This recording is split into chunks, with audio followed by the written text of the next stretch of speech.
Seeing as we still have some time before my meeting, we might as well enjoy some pleasant conversation while we wait.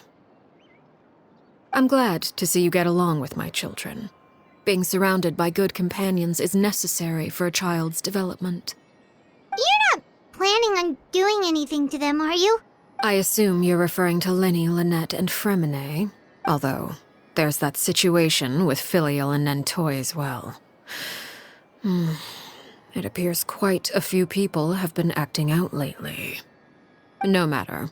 I'm not one to discriminate. All those who betray the house meet the same fate. There are no exceptions. Does that mean you're going to kill them? Oh, are you here to beg for their lives? I'm sorry to disappoint, but the rules of the house change for no one. In my organization, everyone is responsible for their own actions. But don't you care about them at all? They really respect you. They even call you father. You must feel something for them. Any organization in which feelings come before principles is one destined for ruin. The House of the Hearth is hardly an exception. You could say our principles are more stringent than most.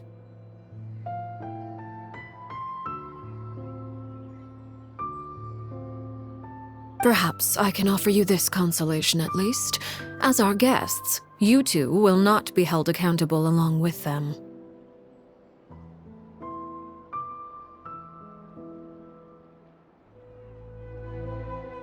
I would imagine Lenny, Lynette, and Fremine will be able to keep their lives.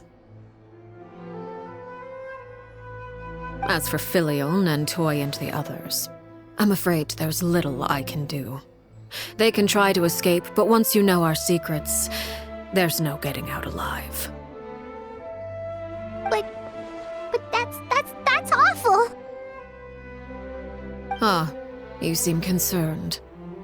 Out of consideration for my guests, I suppose I could turn a blind eye for a little longer. If Lenny and the others manage to dispose of Claire V in the meantime, all evidence of their wrongdoing will be lost.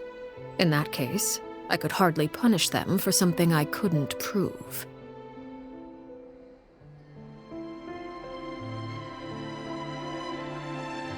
If their efforts are unsuccessful, on the other hand, all will be held accountable. And the punishment will be severe.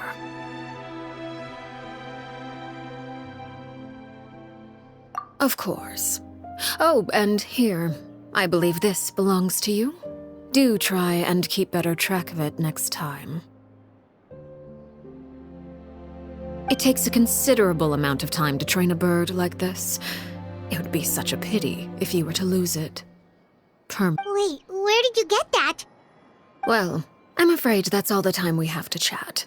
Now, for the matter at hand. I asked you to meet me here because I have business at the Palais Mermonia. It has nothing to do with you, but I think it would be prudent for you to stick by my side for the time being. There will always be time later to run off and tell Lenny what you've learned.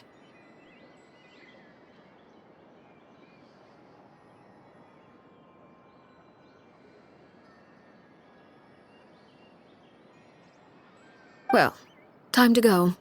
Looks like we wrapped things up just in time.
It's been a while, Monsieur Neuvillette. I must say, I wasn't expecting my meeting request to be approved quite so quickly. The Palais Mermonia operates with an efficiency worthy of admiration. It is only right that an esteemed diplomat such as yourself should be afforded the proper level of respect. Although, if I may speak plainly, I must confess that I did not anticipate we would have the occasion to meet again after presenting you with the Gnosis. I see you've brought the Traveler and Paimon with you as well. If I may inquire as to the purpose of your visit. I'll be departing Fontaine shortly. There is, however, an outstanding matter that I would like to see resolved before I go. It requires a rather lengthy explanation, I'm afraid. So I took the liberty of explaining everything in this proposal. Please review it at your leisure, Monsieur Neuvillette.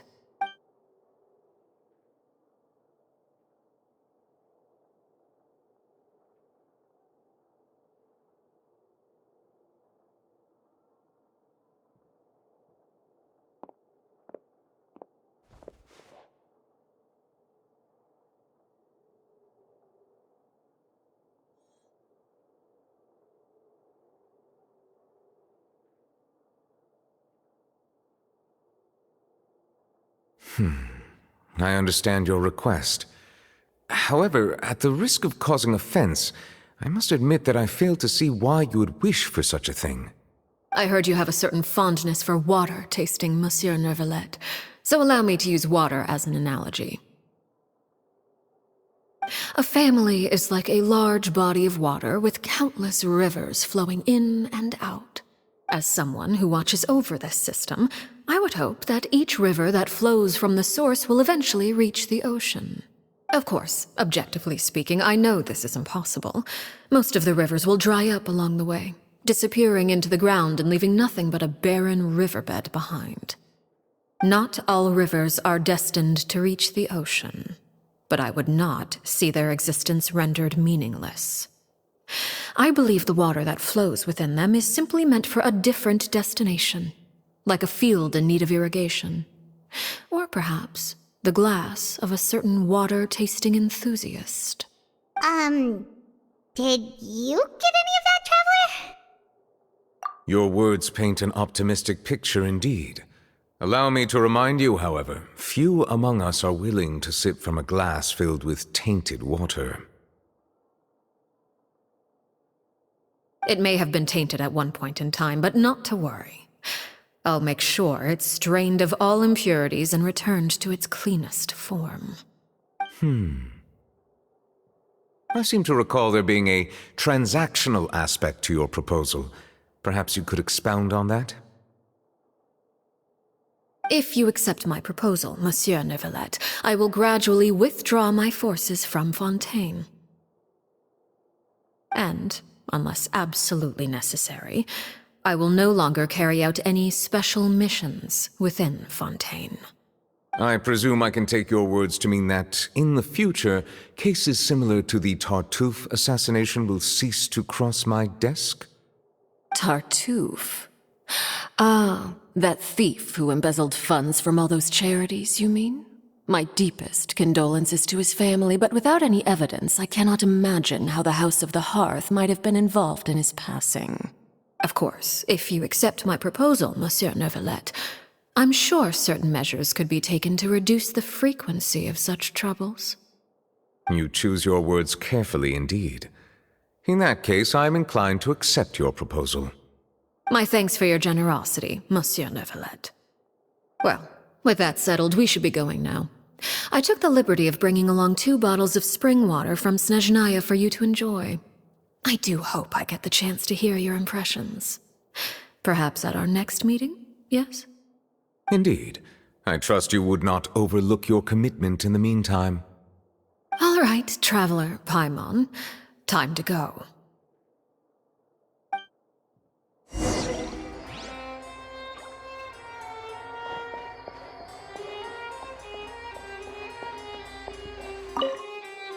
I believe I've told you before that my emotions easily resonate with those of others. Yet in the few meetings I've had with that Harbinger, I haven't been able to sense any aspect of her emotional state. Her mind is like a still body of water, Who knows what darkness lies in its depths, and the lack of ripples on the surface gives nothing away.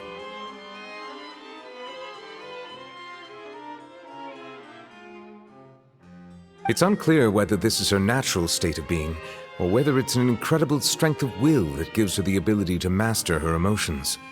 Either scenario, however, suggests she is a very dangerous individual.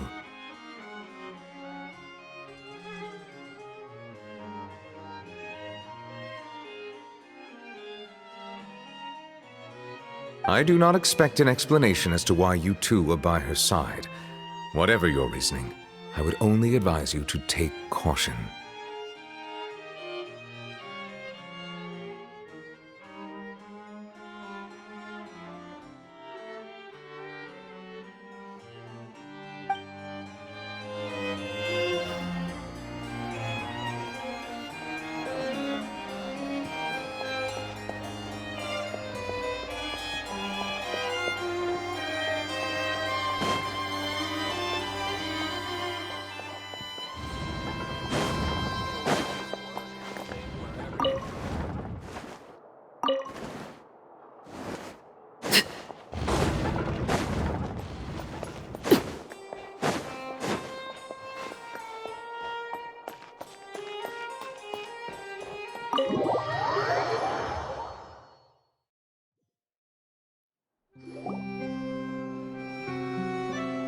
So, what exactly were you talking about back there? Paimon only heard you mention some rivers, a large body of water, and then some kind of irrigation scheme. You really want to know? I would imagine there might be more pressing concerns at the moment. Winnie, Paimon really hopes everything's going okay.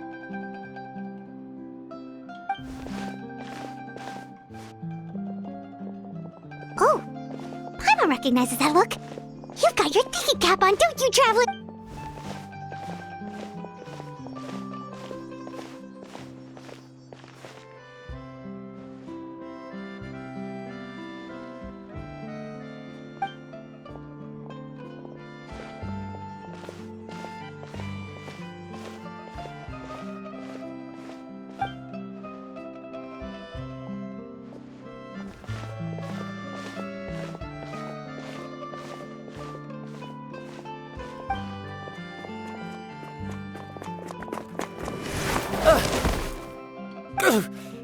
Oh, shoot. Are you alright? Oh, jeez. I'm so sorry. I was so focused on selling these papers, I wasn't looking where I was going. Well, let me make it up to you at least. Here, take this paper.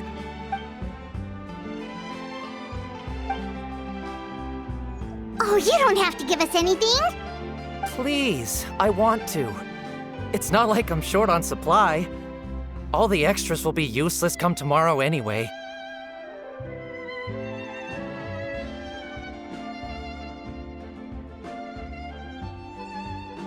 It's my fault, really. I was just trying to bring home some extra mora for the family, but I bit off more than I can chew.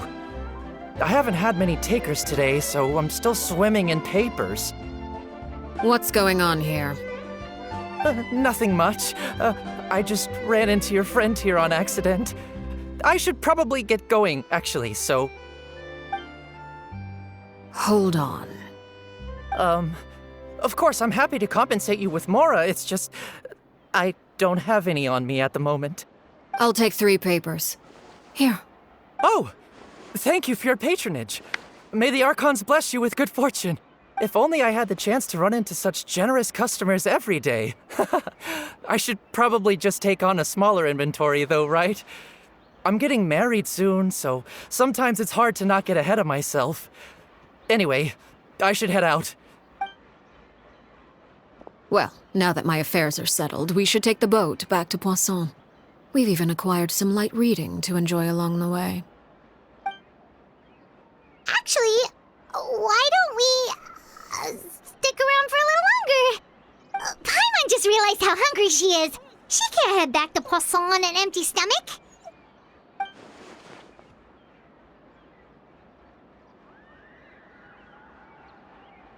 It appears you two are under the impression that delaying our return will somehow alter the situation in your favor. I'm sorry to ruin your fantasy, but your efforts are meaningless. That being said, I could be persuaded to give Linny some extra time. I just have one condition. If you agree to my request, I'll even answer some of your questions. You're quite curious about Clairvy, are you not? Wait, why are you being so generous all of a sudden? You're not gonna ask us to do something bad, are you? You overestimate yourself. You don't have the talent for bad things. Then what can you possibly... The most important consideration in a negotiation is that both sides receive something they want. Demands and threats only get you so far. Wonderful. Here it is. When the time comes, make the choice that you deem most appropriate in the situation, and lend your help to the House of the Hearth. Okay, sounds normal enough. But what do you mean, when the time comes? When is that supposed to be? That is for you to decide. Then we have a deal. Follow me.